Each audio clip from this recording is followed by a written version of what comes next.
একটা টি-20 ম্যাচে আপনি আসলে কি দেখতে চান? প্রথম উত্তর একদম সবাই মিলেই বলবে ৪ ছক্কার ফুলঝুরি। কারণ টি-20 খেলাটার আবিষ্কারই হয়েছে ঠিক এই কারণে যে মাঠে একটা অল্প সময় ক্রিকেট ম্যাচ হবে, যেখানে অনেক রান হবে, দর্শকরা আনন্দ করবে। কারণ মাঠে যখন ছক্কা হয় সেটা নিয়ে কিন্তু দর্শকদের মধ্যে একটা আনন্দ তৈরি হয় এবং হুড়োহুড়ি লাগে ওই বলটা কালেক্ট করার জন্যে। ফলে এই যে টি-20-র যে বেসিক মুড, সেটা আসলে এবারে টি-20 বিশ্বকাপ যেটা এর মধ্যেই শুরু হয়ে গেছে যুক্তরাষ্ট্র এবং ওয়েস্ট ইন্ডিজ, সেটা কতটা মেটাতে পারছে, কি কি প্রশ্ন তৈরি হচ্ছে যে আসলে এবারের বিশ্বকাপটা কেমন যাবে, সেগুলো নিয়ে আলাপ করব আজ। আপনাদের সবাইকে স্বাগত জানাচ্ছি লেটস প্লেতে। সঙ্গে আছি আমি রাকিবুল হাসান।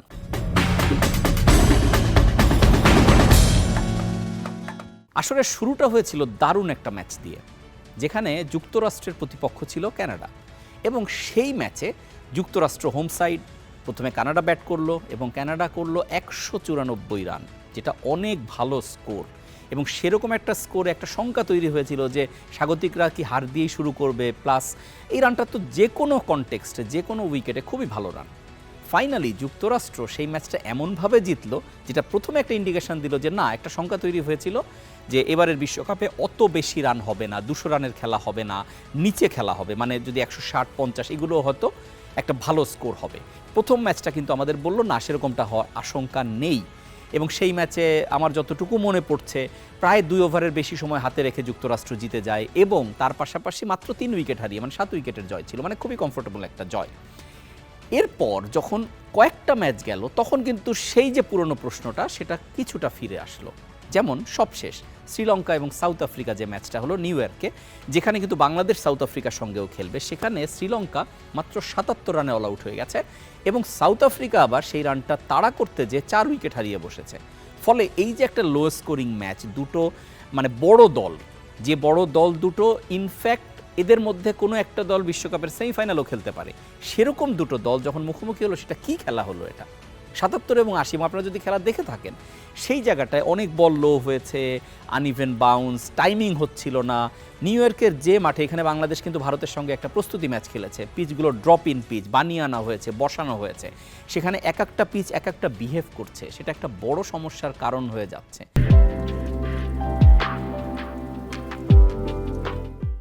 এর পাশাপাশি আমরা যখন মাঝখানের যে ম্যাচগুলো দেখব, সেখানে একটা ১০৯ রানের ম্যাচ টাই হয়ে গিয়েছিল, যদিও সেটা দু দলের ব্যর্থতাতেই বলতে হবে। সেখানে এশিয়ার প্রতিনিধি ওমান, তাদের সঙ্গে নামিবিয়ার খেলা ছিল, সেখানে টাই হয়ে গেল, এত ছোট একটা টার্গেটও টাই হয়ে গেল। এর পাশাপাশি উগান্ডা, যদিও নতুন দেশ, কিন্তু সেখানে আফগানিস্তান শুধুমাত্র তার সেরা প্রস্তুতিটা নিয়ে ফেলেছে। তারা যেটা করেছে সেখানে বড় একটা স্কোর পুট আপ করেছে এবং তারপরে অতি অল্প রানে উগান্ডাকে অল আউট করে দিয়েছে, ১২৫ রানের জয়। তো সব মিলিয়ে এই যে গতি প্রকৃতি দেখা যাচ্ছে, সেখানে একটা মিক্স আপ দেখা যাচ্ছে, বড় স্কোর হচ্ছে কিন্তু তার পাশাপাশি আবার এমন কিছু ছোট স্কোর হচ্ছে, উইকেটের এমন কিছু বিহেভ দেখা যাচ্ছে যেটা নিয়ে একটা ইনকনসিস্টেন্সি গ্রো করছে। কিন্তু আপনি যদি খেয়াল করে দেখেন, টি-20 অতীতে যখন হয়েছে, কিংবা আমরা যে সবচেয়ে বড় যে টি-20-র আসর বলা হয়, যেটা ফ্র্যাঞ্চাইজি মোডের আইপিএল, সেখানে দেখবেন একটা কনসিস্টেন্সি থাকে, প্রায় প্রতি ম্যাচেই একটা সার্টেন স্কোরের উপরে রান হবেই, মানে সেটা ১৬০, ৭০, ৮০, কখনো কখনো ২০০ রানের উপর করার পর সেটা চেজ হয়ে যাচ্ছে, বিষয়গুলো এরকম থাকে। কিন্তু আমরা যদি এই বিশ্বকাপে দেখছি যে একটা বড় স্কোর দেখছি, পাশাপাশি পরের ম্যাচটাই ছোট স্কোর করে লড়াই হচ্ছে, বেশি উইকেট হারাচ্ছে, এরকম একটা ইনকনসিস্টেন্সি দেখা যাচ্ছে, যেটা আসলে এই টুর্নামেন্ট যত এগোবে তত এটার ফাইনাল ফলাফল বা রেজাল্ট কী হবে সেটা আমাদের কাছে আরও স্পষ্ট হতে থাকবে।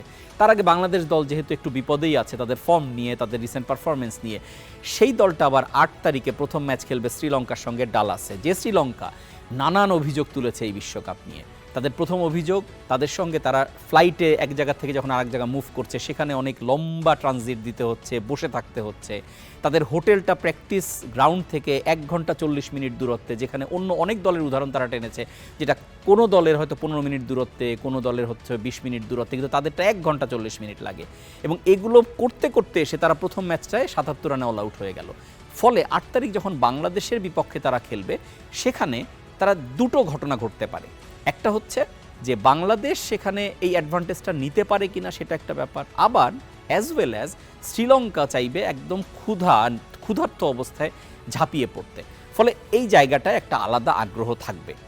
এর পাশাপাশি আমরা যখন এবারের বিশ্বকাপের টোটাল যে গতি প্রকৃতি এবং সেটা প্রথম অংশটা যুক্তরাষ্ট্রে হবে, শেষের দিকটা পুরোটাই কিন্তু ওয়েস্ট ইন্ডিজের, সেখানকার যে উইকেটগুলো দেখছি সেই উইকেটগুলো একটু স্লো, এটা কোনো সন্দেহ নেই। ইভেন ওয়েস্ট ইন্ডিজ গায়ানাতে যে ম্যাচটা খেলেছে পাপুয়া নিউগিনির সঙ্গে, তারা কিন্তু কমফোর্টেবলি জেতার কথা ছিল। পাপুয়া নিউগিনি অল্প রান করার পরেও ওয়েস্ট ইন্ডিজ কিন্তু সেটা যথেষ্ট স্ট্রাগল করেছে করতে। ফলে উইকেট একটা বড় আলোচনার বিষয় হয়ে থাকবে, ডিবেটিং পয়েন্ট হয়ে থাকবে এই বিশ্বকাপে, যেটা মনে হচ্ছে। ফাইনালি কি হবে, টুর্নামেন্টের উইকেটগুলো আরও বেটার হয়ে উঠবে কিনা সময়ের সঙ্গে সঙ্গে, সেটা অবশ্য সময়ই বলবে। তবে এখন পর্যন্ত যে স্ট্যাটাস দেখা যাচ্ছে টি-20 বিশ্বকাপের, সেখানে একটা বড় আলোচনা হচ্ছে উইকেট কি বিহেভ করে এবং তার উপর দলগুলোর পারফরমেন্স নির্ভর করবে।